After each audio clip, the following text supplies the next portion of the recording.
Assalamualaikum everyone, it's me Mr. Arhamuddin. Hope you are bright and shiny. I'm also doing great.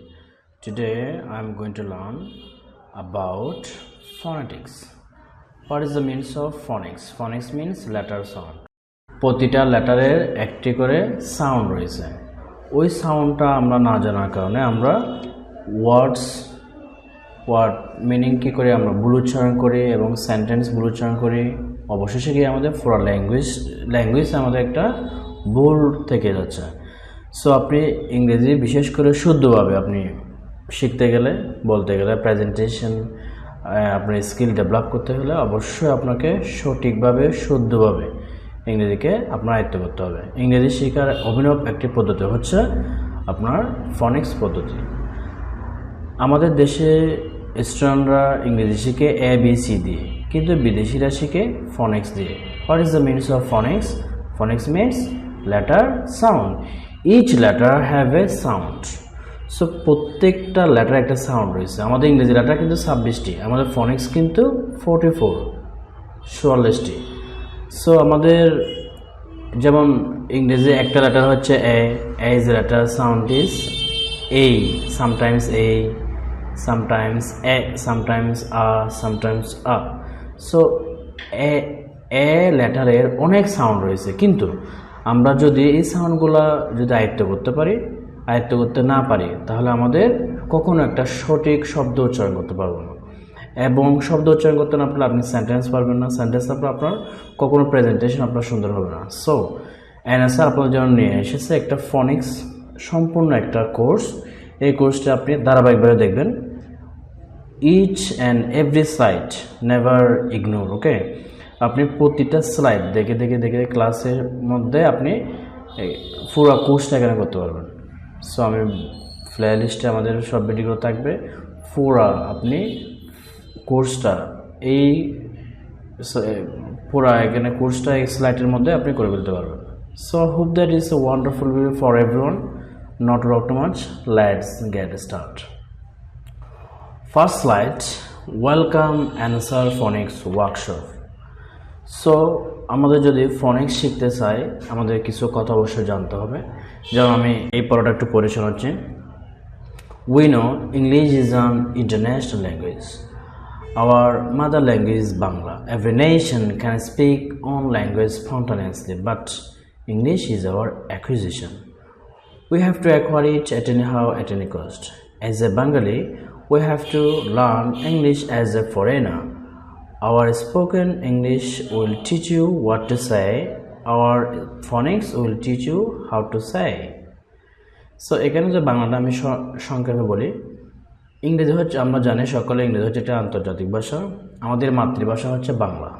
ওকে, প্রত্যেক জাতি বাংলা ভাষা তাদের স্বতঃস্ফূর্তভাবে কথা বলতে পারে, কিন্তু ইংলিশ সেকেন্ড ভাষা হিসেবে যে জাতির সেকেন্ড ভাষা ইংরেজি, এটা তাদের জন্য অর্জন। আমাদের এটা অবশ্যই অর্জন করতে হবে, যে কোনোভাবে, যে কোনো মূল্যে। আমরা বাঙালি হিসেবে আমাদের এটা বিদেশিদের মতো অর্জন শিখতে হবে। আমাদের ইংলিশটা আপনাকে শেখাবে কি বলবেন, এবং ফনিক্স শেখাবে কীভাবে বলবেন। তাহলে স্পোকেন এবং ফনিক্সের পার্থক্যটা কি?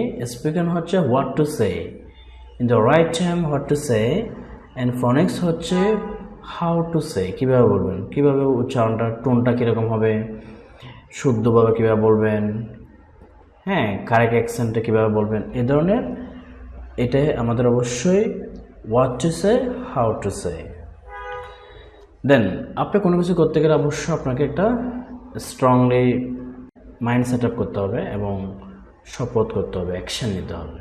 সেজন্য আমাদের একটা প্রথমে শপথ রয়েছে। শপথটা একটু দেখি। My oath, I am the best creation of my creator. I am the best creation of my creator. আপনি কিন্তু সাউন্ডগুলো খেয়াল করবেন। হ্যাঁ, I firm faith in myself. I am confident, I am focused and I am diligent. I was born only to succeed. I know my goal and I believe I can. Please Allah, make me strong. Repeat again. I'm the best creation of my creator. আমি সৃষ্টির সেরা জীব। এটা বাংলা হচ্ছে আমি সৃষ্টির সেরা জীব। I firm faith in myself. আমি নিজের প্রতি আত্মবিশ্বাস রয়েছে। হ্যাঁ, I'm confident, আমি আত্মবিশ্বাসী। I'm focused and I M diligent, আমি কঠোর পরিশ্রমী। আমি শুধুমাত্র পৃথিবীতে সফলতার জন্য জন্মগ্রহণ করেছি। আমি আমার লক্ষ্যকে জানি এবং আমি বিশ্বাস করি আমি পারব। হে আল্লাহ আমাকে শক্তি দিন। So hope you enjoy better. Next স্লাইডে উই ক্যান সি, আমরা কি কখনো ভেবেছি একটা বাচ্চা কীভাবে বাংলা শেখে? নিশ্চয় না। আসলে তারা বাংলা শিখে লিসেনিংয়ের মাধ্যমে, শোনার মাধ্যমে। শুনতে শুনতে একটা তারা বলার চেষ্টা করে। তাহলে এটা নিশ্চিত যে আপনি যে কোনো ভাষা শিখতে গেলে আপনাকে প্রথমে লিসেনিং মনোযোগ দিতে হবে। লিসেনিং ছাড়া আপনি কখনো স্পিকিং সম্ভব না। তাহলে আমাদের first listening then speaking. First listening then speaking. Listening বলতে আপনাকে শুনতে হবে। It is we can called it is input and speaking means it's output. So listening and speaking, শুনবেন বলবেন। সো অবশ্যই আপনাকে লিসেনিং পাওয়াতে হবে। Every man should have 4 skill. So our method is like this: listening, speaking, reading, writing. আপনাকে এই 4টার উপর আইএলটিএসের score brand তৈরি করা হয়। সো আপনি যদি কোর্সটা করেন তাহলে আপনার 4টা দক্ষতা আপনার চলে আসবে ইনশাল্লাহ। So repeat again: listening, speaking, reading and writing. আপনাকে শুনতে হবে, তাহলে আপনি বলতে পারবেন, বলতে পারলে আপনি পড়তে পারবেন, পড়তে পারলে আপনি লিখতে পারবেন।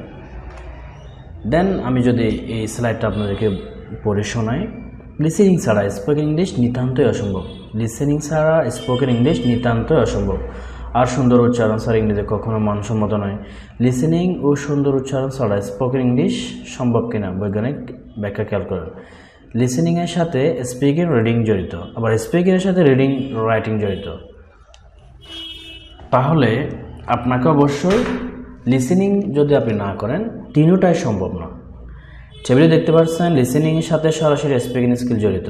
লিসেনিং স্কিল শেখার দক্ষতা বৃদ্ধিতে সাহায্য করে, তেমনি রিডিং স্কিল ও স্পোকেন অ্যান্ড রাইটিং এর দক্ষতা বৃদ্ধিতে সাহায্য করে। অর্থাৎ যথেষ্ট পরিমাণ লিসেনিং ও রিডিং ছাড়া স্পিকিং, রাইটিং কখনো সম্ভব নয়। সো ইংরেজির মধ্যে আমাদের অনেকে ফ্লুয়েন্সি বলে, দ্রুত বলা, এটা আমরা ফ্লুয়েন্সি মনে করি। যে ইংরেজি কথা যত সে দ্রুত বলবে আমরা মনে করি সেটা fluency. It's not fluency. Fluency means fluency in speaking means accuracy with good pronunciation but not speed. Repeat again. Fluency in speaking English means accuracy with good pronunciation but not speed. মানে আপনি সঠিকভাবে উচ্চারণ করবেন, speed নয়। It's called fluency. Hope you enjoyed my video. So see you next video. Till then, happy and positive. Bye bye.